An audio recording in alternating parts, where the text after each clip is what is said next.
Haleluya, puji Tuhan. Shalom semuanya, umat Tuhan yang diberkati, Bapak, Ibu, saudara-saudari yang terkasih dalam Tuhan. Selamat bertemu kembali dalam kasih dan anugerah Tuhan. Saudara, apa kabar buat kita semuanya? Saya percaya dan kita bersyukur kalau hari ini kita masih ada. Kita sadar bahwa semua itu karena kemurahan Tuhan. Amin. Dan hari ini Bapak, Ibu, saudara yang diberkati Tuhan, sebelum kita mendengarkan firman Tuhan, saya mau kita tundukkan hati kita di hadapan Tuhan dan kita berdoa bersama-sama. Bapa kami yang ada di surga, Allah yang kami sembah, kami percaya, kami andalkan dalam Yesus Kristus. Terima kasih buat anugerah-Mu yang besar. Kalau hari ini kami masih ada sebagaimana kami ada Tuhan, semua karena kemurahan Tuhan. Kami bersyukur Tuhan. Ajar kami untuk selalu dan terus mempergunakan setiap waktu-waktu yang masih ada dalam hidup kami untuk memuliakan nama Tuhan. Tuhan Yesus yang baik, sebentar kami mau mendengarkan kebenaran firman-Mu yang kami percaya adalah sumber kehidupan kami, sumber kekuatan kami. Ambil alih dari awal pertanyaan sampai selesai penyampaian firman ini. Urapi kami semua, urapi hamba, urapi seluruh umat-Mu dimanapun mereka berada yang mendengarkan firman-Mu. Berkati kami dengan kebenaran firman-Mu, sebab kami percaya ada kuasa, ada kekuatan, ada sukacita, ada sejahtera, bahkan ada kesembuhan, bahkan ada berkat di dalam firman Tuhan. Bapa, kami cinta, kami perlu firman-Mu. Berfirmanlah bagi kami semuanya.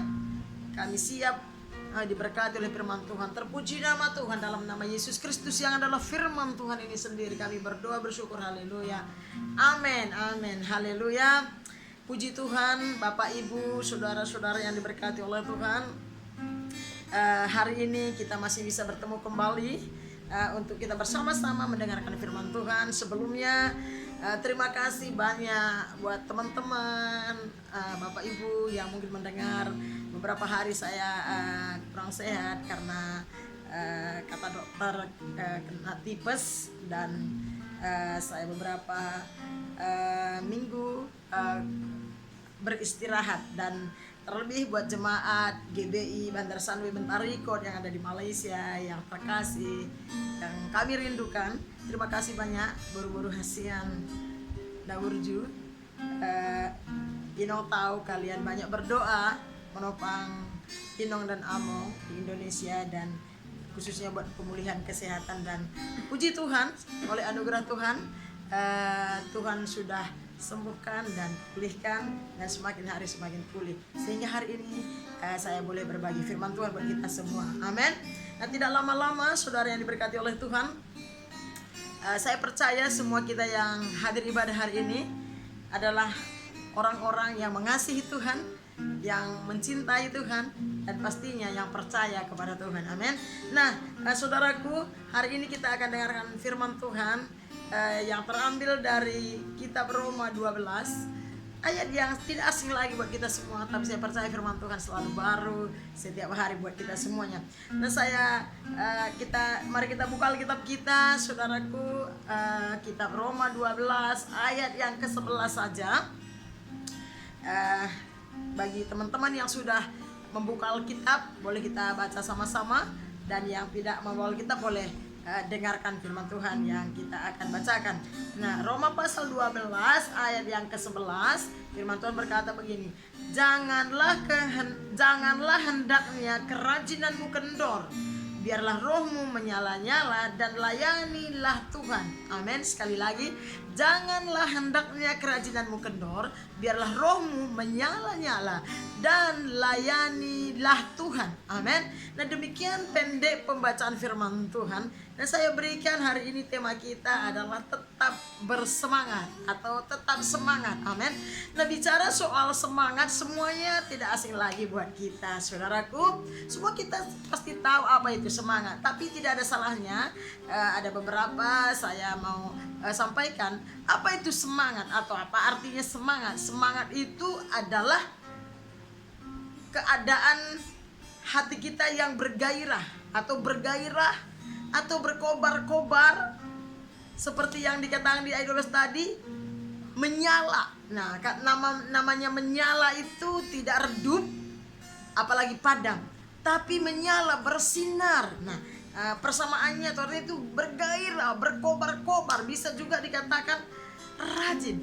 Bahkan ada yang saya dapatkan arti atau persamaan dari kata menyala-nyala itu atau bergairah itu atau bersemangat itu, saudaraku, yaitu berbahagia atau bersukacita. Kenapa, saudara? Karena hanya orang yang hatinya penuh dengan sukacita, hatinya penuh dengan kebahagiaan, yang bisa bersemangat menjalani hidupnya. Oleh karena itu salah satu dari kata semangat ini saya masukkan sini adalah berbahagia. Jadi orang yang bersemangat itu cenderung berbahagia, atau orang yang berbahagia itu cenderung dia semangat, saudara. Nah, orang kalau nggak bahagia pasti melempem, pasti lemah. Nah, oleh karena itu saya berikan tema hari ini adalah tetap bersemangat. Amin. Boleh kita katakan sama-sama tetap bersemangat. Amin, saudaraku. Nah, saya percaya apa yang kita mau sharingkan hari ini adalah hal yang sangat penting buat setiap kita. Nah, kalau kita mau sadar dan melihat, kalau kita mau jujur, sesungguhnya hari-hari ini ada banyak orang yang tidak lagi bersemangat dalam menjalani hidup mereka. Kalau kita mau sadar, ada banyak orang hari-hari ini yang tidak lagi bersemangat menjalani kehidupan mereka. Nah, termasuk orang-orang percaya, termasuk gereja-gereja Tuhan. Ya, saya berdoa dan berharap bukan saya dan saudara yang mendengarkan sharing firman Tuhan ini yang tidak bersemangat. Amin. Nah, ada banyak orang yang tidak lagi bersemangat menjalani hari-hari mereka. Oleh karena itu banyak orang yang mencari kesenangan, kebahagiaan, kesukaan di luar Tuhan. Ada banyak orang mencari ke sana kemari, melakukan banyak perkara bahkan di luar Tuhan, saudara. Ini anak-anak Tuhan. Bahkan ada yang stres, putus asa, dan jauh-jauhlah itu, saudara. Tidak menutup kemungkinan bisa bunuh diri. Oleh karena itu semangat itu penting. Dan ketahuilah, saudaraku, bahwa iblis atau setan akan terus dan selalu berusaha untuk mencuri, bahkan membunuh semangat kita. Iblis akan cari waktu, dia akan cari banyak cara, dia akan lakukan apa saja. Berbagai macam cara iblis akan buat untuk mencuri, bahkan membunuh semangat yang ada dalam diri kita, khususnya kita anak-anak Tuhan. Oleh karena itu perlu kita sadar betapa pentingnya semangat itu. Oleh karena itu Alkitab tadi berkata di pasal yang ke-12, Roma 12 tadi, kita janganlah hendaknya kerajinan kendor, biarlah rohmu menyala-nyala. Boleh kita garis bawahi, roh kita harus menyala-nyala. Dan dikatakan di sana, layanilah Tuhan. Berarti orang yang rohnya tidak menyala, tidak berkobar-kobar, atau orang yang tidak bergairah, sebenarnya kalau menurut ayat ini tidak bisa melayani. Bagaimana dia melayani kalau dia aja nggak semangat? Melayani Tuhan itu harus bersemangat. Mengiring Tuhan itu kita harus bersemangat. Untuk membaca Alkitab juga kita harus bersemangat. Untuk kita memuji menyembah Tuhan, datang ke rumah Tuhan, kita juga harus bersemangat. Apalagi untuk beritakan Injil, saudara, dan seterusnya. Untuk kita bekerja juga kita harus bersemangat. Kalau enggak, pekerjaan kita akan berantakan. Untuk kita berbisnis kah, untuk kita belajar sebagai pelajar kah, untuk kita melakukan usaha-usaha kita, bahkan dalam rumah tangga kita, kalau semangat itu tidak ada, makanya semuanya akan menjadi berantakan, semuanya akan menyeramkan, semuanya akan menyedihkan dan membosankan. Sehingga tanpa kita sadari, kita akan ditarik oleh kuasa kegelapan ke dalam kehidupan keduniawian.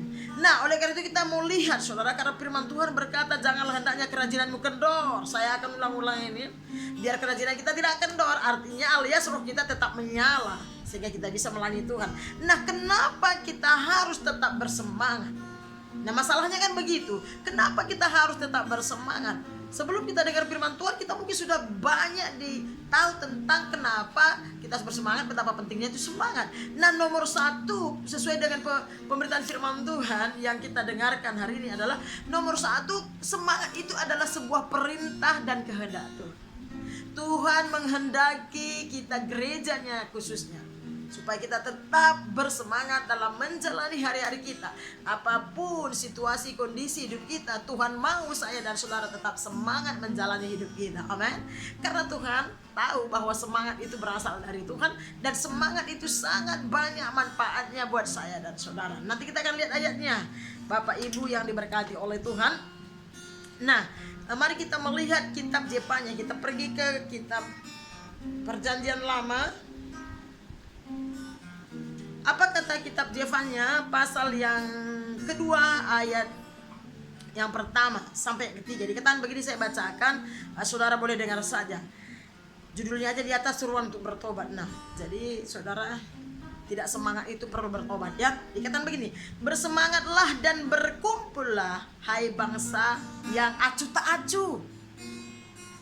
Orang acuh tak acuh itu pasti gak semangat. Tuhan bilang bersemangatlah. Makanya saya kasih temanya bersemangat. Bersemangatlah atau bergairahlah, menyala-nyalalah kan gitu ya. Dan berkumpullah hai bangsa yang acuh tak acuh, sebelum kamu dihalau seperti sekam yang tertiup, sebelum datang atasmu murka Tuhan yang bernyala-nyala itu, sebelum datang ke atasmu hari kemurkaan Tuhan. Ayat 3, carilah Tuhan hai semua orang yang rendah hati di negeri, yang melakukan hukumnya, carilah keadilan, carilah kerendahan hati, mungkin kamu akan terlindung pada hari kemurkaan itu. Nah, saudara, saya mau share sedikit ini. Kita bilang bersemangatlah dan berkumpullah hai bangsa yang acuh tak acuh. Artinya orang kalau sudah acuh tak acuh, mau tahu nggak mau tahu dengan segala sesuatu tentang Tuhan ya, I don't care gitu ya, itu urusanmu lah gitu ya, saya nggak penting-penting.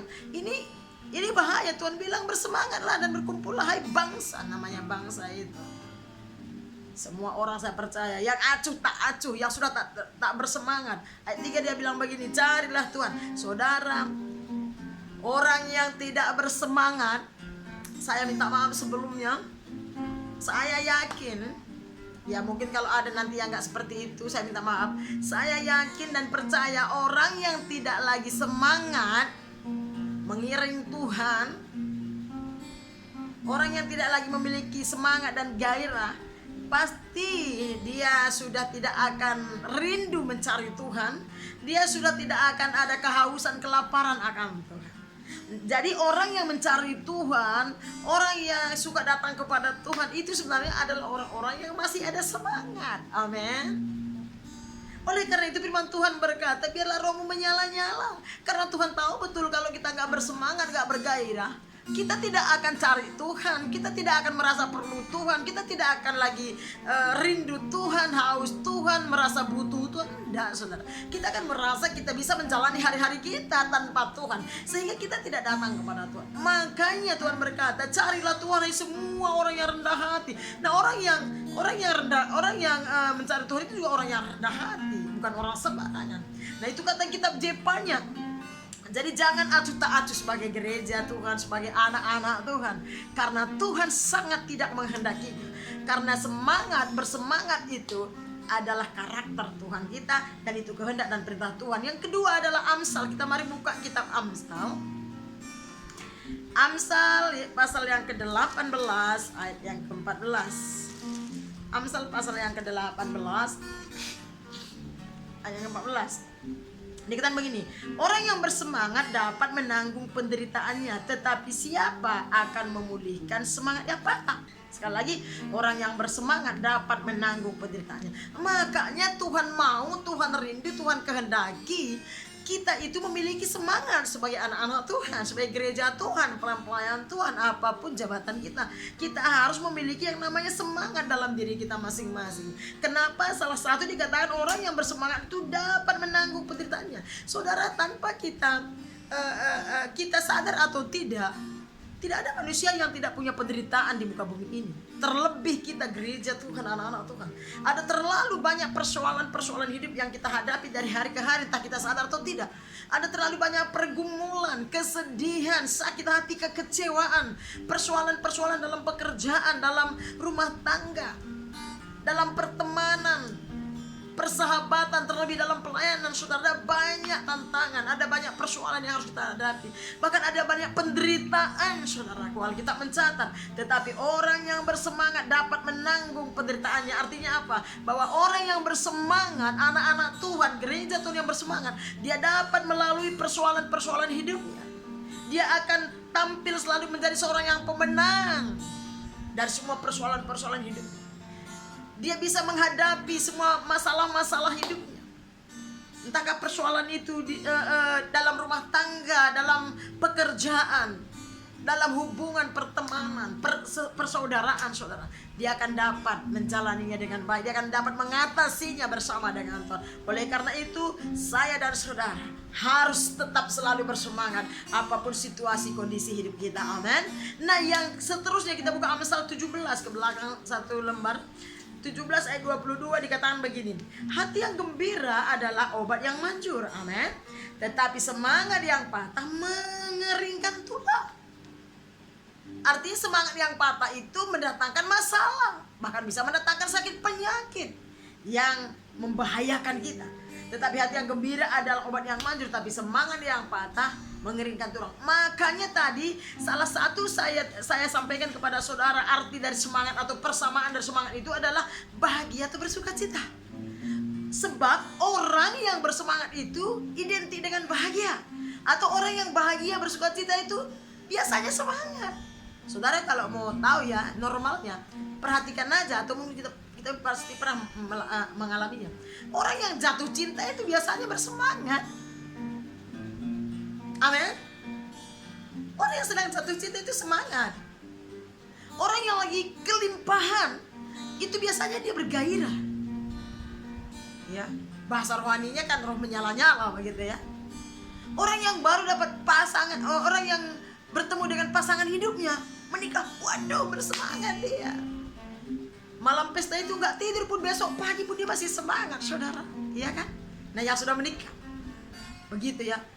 Orang yang dapat pacar, ya pacar yang diinginkan gitu ya, waduh semangat dia, sampai di toilet pun dia bisa senyum-senyum sendiri, nyanyi-nyanyi sendiri, bisa jadi penyanyi dia untuk waktu itu. Nah, tapi coba kalau orang lagi ditinggal pacar yang dia cinta, yang sudah dijanjikan, waduh, dia akan lemah melempem. Oleh karena itu Alkitab berkata, hati yang gembira adalah obat, tetapi semangat yang patah mengeringkan tulang. Mari bangkitkan semangat kita di dalam Tuhan. Mari kita jalani hari-hari kita dengan semangat di dalam Tuhan. Dan seterusnya, Roma 12 ini pembahasan kita. Janganlah hendaknya kerajinan kendor, biarlah rohmu menyala-nyala dan layani Tuhan. Janganlah kegairahan kita itu kendor, semangat kita itu kendor. Kenapa? Karena kita harus melayani Tuhan. Melayani Tuhan tidak hanya di 4 tembok gereja.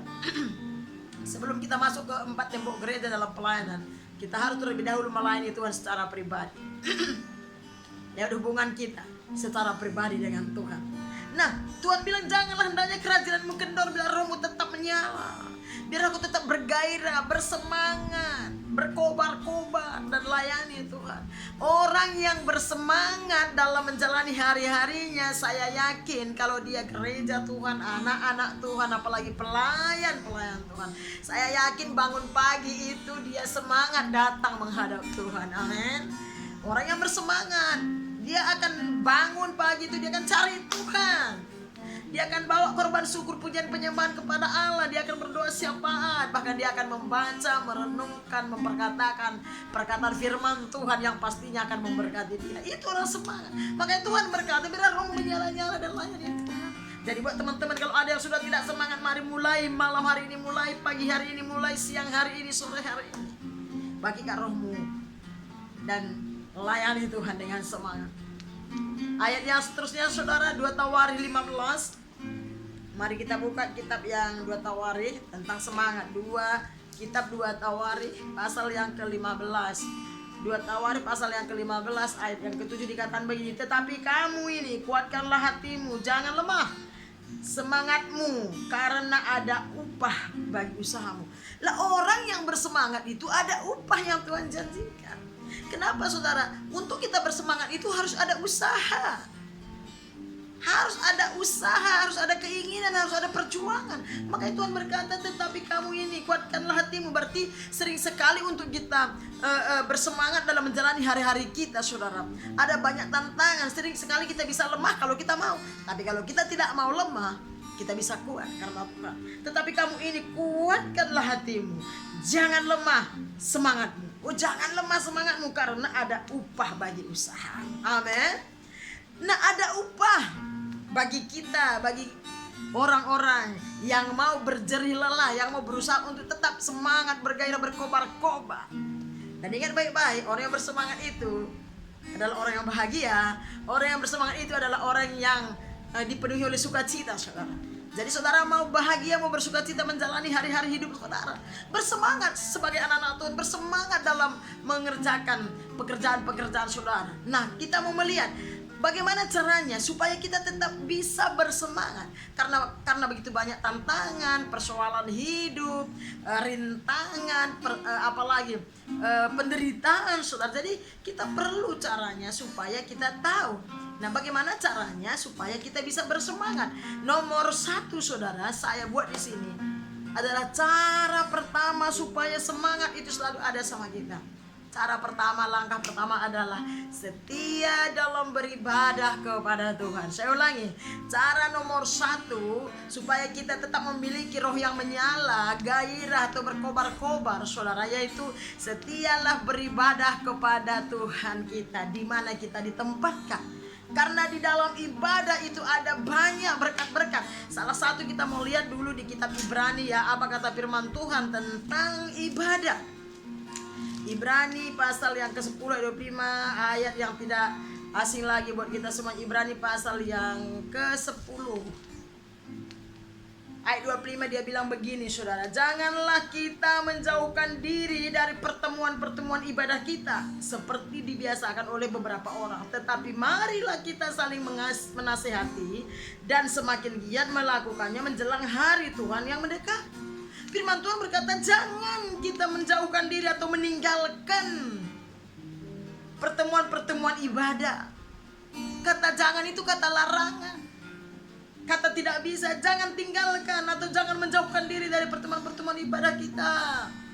Makanya ibadah kita tetap ada, mau di hostel, mau di rumah, mau di ruang tamu, terlebih di gereja. Kalau di gereja karena kita lagi musim pandemi tidak seperti yang biasanya. Seberapapun yang bisa di gereja dan selebihnya bisa di hostel masing-masing. Mau 2 orang, mau 3 orang silakan. Namanya jangan tinggalkan persekutuan ibadah, betul. Pribadi, secara pribadi ada waktunya sendiri kita dengan Tuhan. Tapi yang namanya janganlah kita menjauhkan atau menjauhkan diri dari pertemuan-pertemuan ibadah. Berarti ini saya percaya lebih dari 1 orang, saudara. Artinya kita harus menciptakan ibadah di dalam situasi pandemi ini. Saya yakin iblis pakai si nona corona ini salah satu untuk membuat kita tidak bergairah beribadah. Tapi kita percaya tidak ada apapun yang bisa menghentikan kita beribadah kepada Tuhan. Oleh karena itu selagi masih ada kesempatan, selagi masih bisa dikerjakan, mari gereja Tuhan, anak-anak Tuhan, teman-teman semuanya, terlebih jemaat GBI Bandar Sari Mentara Kuala Lumpur Malaysia, jangan anggap remeh dengan ibadah. Jangan anggap enteng dengan ibadah. Ibadah itu perintah Allah dan kehendak Allah. Tidak ada ayatnya di Alkitab kalau satu saat ada virus corona, atau kalau ada bencana, atau kalau ada masalah ini itu A sampai Z, tidak apa-apa tidak beribadah. Tidak, saudaraku. Mari cintai ibadah, karena dalam ibadah ada Tuhan, ada hadirat Allah, ada damai sejahtera, ada sukacita. Alkitab berkata Tuhan bertahta di atas puji-pujian umatnya. Betul kita bisa memuji secara pribadi, tetapi kita juga diarahkan dan diinginkan, dikehendaki oleh Allah untuk hadir dalam persekutuan-persekutuan ibadah. Dengar baik-baik, orang yang percaya Tuhan, orang yang mengasihi Tuhan pasti menghormati dan menghargai, mencintai yang namanya ibadah. Nah, namanya ibadah itu tidak sendiri, minimal 2-3 orang. Mau di hostel, mau di gereja, mari beribadah. Di waktu ibadah minimal hari Minggu, bahkan harus ada ibadah tengah minggu. Entahkah ibadah BBS, entahkah ibadah menara doa, entahkah ibadah doa syafaat, doa puasa. Mari beribadah, jangan meninggalkannya. Alkitab bilang begini, jangan kita menjauhkan diri atau meninggalkannya pertemuan-pertemuan ibadah kita seperti dibiasakan oleh beberapa orang. Artinya dari dulu sampai Yesus datang nanti pasti ada aja orang yang terbiasa dengan tidak ibadah. Itu jangan diikuti. Tetapi marilah kita saling saling menasehati. Kenapa harus saling menasehati, saudaraku? Karena memang kita butuh nasihat. Teman-teman kita mungkin kalau nggak diingatkan tidak lagi datang, atau kita tidak diingatkan tidak lagi datang. Makanya kita harus saling memperlengkapi, saling menasehati.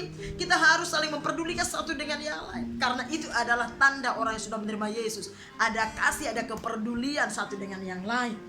Dan semakin giat melakukannya menjelang hari Tuhan. Nah, bukan semakin melempem melakukan ibadah, entah karena apapun. Justru Tuhan bilang harus kita semakin giat, semakin bergairah, semakin rajin, semakin setia beribadah. Kenapa, saudara? Karena ibadah itu adalah kehendak Allah. Karena di dalam ibadah itu Yesus yang disembah, dipuji, ditinggikan, firman-Nya yang diberitakan, dan itu membuat kita dimerdekakan. Dalam ibadah itu ada banyak keberuntungan kita. Dalam beribadah itu ada banyak kelepasan dan kemerdekaan kita, saudara. Ya, kita buka 1 Timotius pasal 4. 1 Timotius pasal yang keempat, ayat yang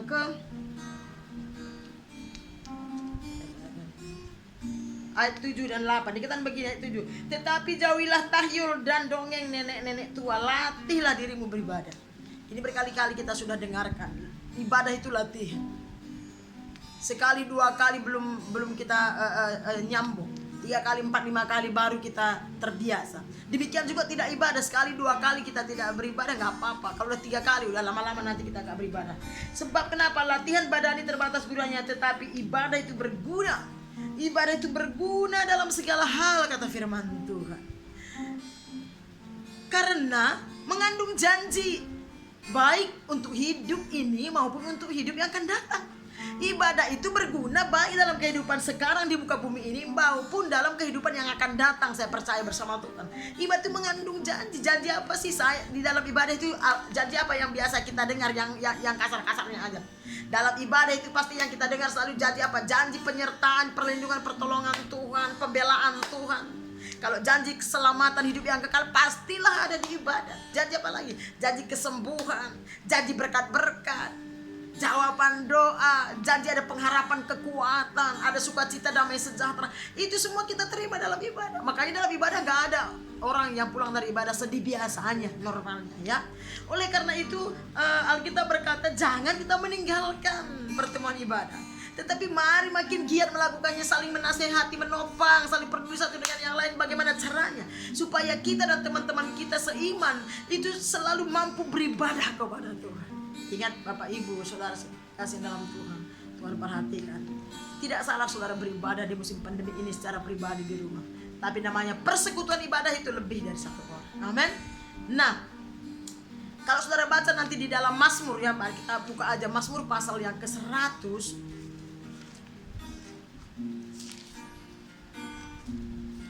Itu saya percaya itu tentang ibadah. Dia begini, bersorak-soraklah bagi Tuhan, hai seluruh bumi, beribadahlah kepada Tuhan dengan sukacita, datanglah ke hadapannya dengan sorak-sorai.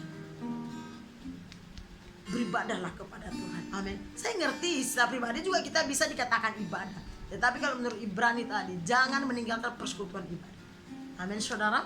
Nah, yang kedua caranya supaya kita tetap bersemangat. Nomor 1 tadi, supaya kita memiliki semangat rajin beribadah, setia beribadah. Biasanya orang yang rajin beribadah, setia beribadah, biasanya dia jauh lebih bersemangat dari orang-orang yang tidak beribadah. Amin. Saudara boleh lihat saja sendiri, atau saksikan sendiri, atau alami aja sendiri. Nah, yang kedua saudara, bagaimana caranya supaya kita tetap bersemangat sebagai anak-anak Tuhan, tetap bergairah, berkobar-kobar ya, intim dengan Tuhan. Nah, kata intim dengan Tuhan itu melekat dengan Tuhan, yaitu memiliki persekutuan intim. Ini secara pribadi, memiliki hubungan intim secara pribadi dengan Tuhan. Bangun pagi, datang menghadap Tuhan, bersekutu, memuji, menyembah Tuhan, merenungkan kebenaran firman-Nya sebelum kita melakukan aktivitas. Yohanes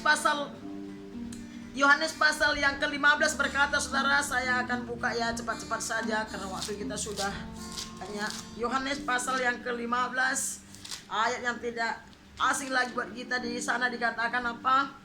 Yohanes 15 ayat 4 sampai 5. Tinggallah di dalam aku dan aku di dalam kamu. Sama seperti ranting tidak dapat berbuah dari dirinya sendiri kalau ia tidak tinggal pada pokok anggur. Demikian juga kamu tidak berbuah jikalau kamu tidak tinggal di dalam aku. Akulah pokok anggur dan kamulah ranting-rantingnya. Barang siapa tinggal di dalam aku dan aku di dalam dia, ia berbuah banyak, sebab di luar aku kamu tidak dapat berbuat apa-apa. Artinya kalau saya simpelkan, ambil artinya sedikit saudara, bahwa orang yang melekat dengan Tuhan itu, orang yang melekat dengan Tuhan itu, tinggal di dalam Tuhan itu saudara, yaitu dia akan berhasil. Ada buah. Tetapi di luar Tuhan, jauh dari Tuhan, kita tidak bisa berbuat apa-apa. Termasuk semangat pun kita tidak sanggup. Nah, di ayat seterusnya Mazmur 62. Bagaimana cara supaya kita bersemangat? Kita buka Mazmur 62 ayat 1 sampai 2. Dikatakan begini. Hanya dekat Allah saja aku tenang, daripadanya lah keselamatanku. Orang kalau tidak tenang hatinya mana bisa bersemangat? Enggak bisa dia bersemangat, pasti dia khawatir dan was-was, ketakutan. Hanya dialah gunung batuku dan keselamatanku, kota bentengku, aku tidak akan goyah. Apapun yang terjadi, situasi, kondisi apapun yang sedang dialami, dia tidak goyah, dia tetap bersemangat, bergairah. Kenapa? Karena dia dekat dengan Tuhan, artinya melekat dengan Tuhan, intim dengan Tuhan. Itu yang nomor 2 yang membuat kita bisa bersemangat. Kalau kita melekat dengan yang empunya semangat, yang empunya sukacita, gairah, yang empunya kekuatan, yaitu Yesus Kristus Tuhan kita, pasti kita juga akan memiliki semangat di dalam Tuhan. Yang ketiga, apa caranya supaya kita tetap bersemangat?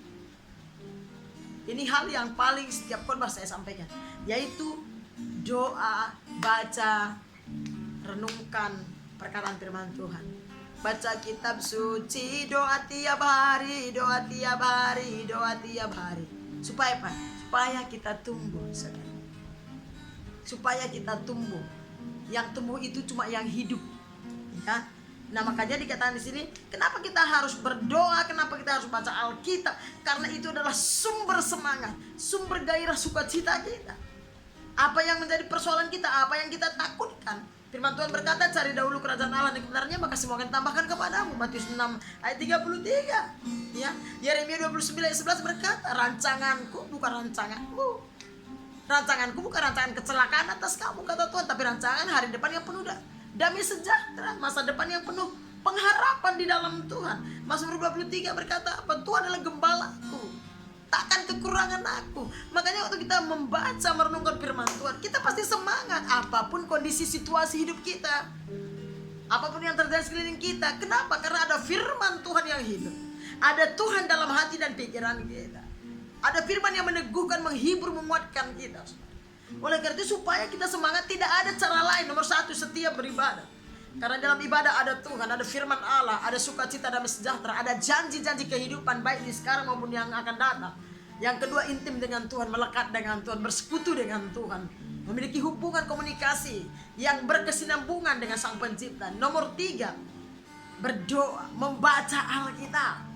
Tidak bisa tinggal ini, baca Alkitab setiap hari, renungkan, tidak hanya baca, renungkan. Setelah itu diucapkan, diperkatakan, karena firman itu berkuasa. Amsal 18 berkata, hidup dan mati dikuasai lidah, siapa yang suka menggemakannya makan buahnya. Waktu kita perkatakan firman, maka gairah akan muncul dalam hidup kita, iman akan timbul, semangat sukacita akan mengalir dari kerajaan sorga. Amin, saudara.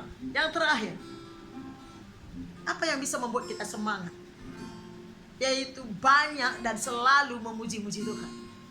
Saudara boleh uji, boleh tes. Hati saudara susah, ada masalah apapun, saudara naikkan puji-pujian kepada Tuhan. Puji-pujian dulu naikkan kepada Tuhan. Apalagi saudara bisa main gitar, main musik, ataupun sambil melihat HP, naikkan puji-pujian yang memuliakan nama Tuhan, yang memberkati saudara dan memberkati nama Tuhan. Pasti ada semangat, ada sukacita. Rajin memuji Tuhan, rajin menyembah Tuhan. Saudara bisa baca nanti Mazmur 147, 148, 149 sampai 150. Yang seterusnya, apa saja bisa kita lakukan supaya kita bisa bersemangat? Rajin bersaksi tentang kebaikan Tuhan kepada kita. Saudara, kalau kita bersaksi kepada orang lain tentang kebaikan Tuhan, maka kita akan makin semangat. Saudara tidak percaya, saudara boleh praktekkan. Apalagi banyak cerita sharing tentang firman Tuhan dengan teman-teman. Bicarakan tentang pelayanan pekerjaan Tuhan. Cerita tentang pengalaman-pengalaman kita dengan Tuhan, saudara. Saling memberkati satu dengan lain, kita akan semangat. Apalagi penginjilan. Nggak harus diutus ke luar negeri atau ke pelosok. Di mana kita ada, di situ kita menjadi terang Kristus. Bicara tentang Tuhan, bicara tentang pengampunan, kasih Tuhan, kebaikan, pertolongan Tuhan. Berdoa siapa juga membuat kita bersemangat. Doakan banyak orang, doakan bangsa apa saja, maka kita akan semangat. Apalagi mungkin BBS, ibadah tengah minggu membuat kita semangat. Saudara, saya percaya saya punya banyak kesaksian. Dan kita punya banyak kesaksian, khususnya Jemaat GBI Bandar Sari Mentari Kuala Lumpur Malaysia. Coba lihat ke belakang sebentar. Sudah pernah mengalami cinta kasih mula-mula. Kemana itu semua? Ayo bangkitkan kembali, kerjakan apa yang kita dengarkan malam hari ini, supaya kita tetap bersemangat sebagai anak-anak Tuhan. Amin, saudara. Oleh karena itu penting sekali setiap kita tetap bersemangat dalam menjalani kehidupan kita sebagai gereja, baik dalam bekerja, belajar, berusaha, terlebih dalam mengiring dan melayani Tuhan. Amin. Karena firman Tuhan berkata, biarlah rohmu menyala-nyala dan layanilah Tuhan. Artinya kalau kita tidak bersemangat, tidak mungkin kita bisa bersekutu dengan Tuhan. Kita tidak akan ada waktu dengan Tuhan, kita tidak akan melayani Tuhan. Dan Tuhan berkenan dengan kita melayani Tuhan. Tuhan mencari orang-orang yang mau melayani Dia, orang-orang yang mau bekerja untuk Dia, orang-orang yang datang memuji menyembahnya, orang-orang yang setia kepadanya. Amin, saudara. Dan ingat baik-baik, waktu kita bersemangat, maka pengharapan kita pun kuat di dalam Tuhan. Iman kita pun akan tumbuh waktu kita bersemangat. Amin. Mungkin sampai demikian saja boleh saya sampaikan firman Tuhan. Doa dan harapan saya, semua kita yang telah mendengar firman Tuhan ini, biarlah Roh Kudus menjamah kita, mematahkan firman Tuhan di dalam hati kita, dan biarlah mulai malam hari ini semangat dan gairah kita bangkit kembali sebagai gereja Tuhan, sebagai anak-anak Tuhan yang sudah memiliki semangat gairah yang berasal dari Tuhan. Dan mungkin entah karena apa kita bisa lemah, tetapi mulai malam hari mari kita bangkitkan roh kita di dalam Tuhan. Amin, saudaraku. Biarkan firman Tuhan bekerja dalam hati kita. Percaya, terima firman Tuhan dan lakukan apa kata firman Tuhan. Maka saya yakin dan percaya lebih daripada yang kita rindukan, lebih daripada semangat gairah, Tuhan akan limpahkan atas hidup kita. Haleluya. Untuk meresponi firman Tuhan ini, mari kita angkat satu pujian.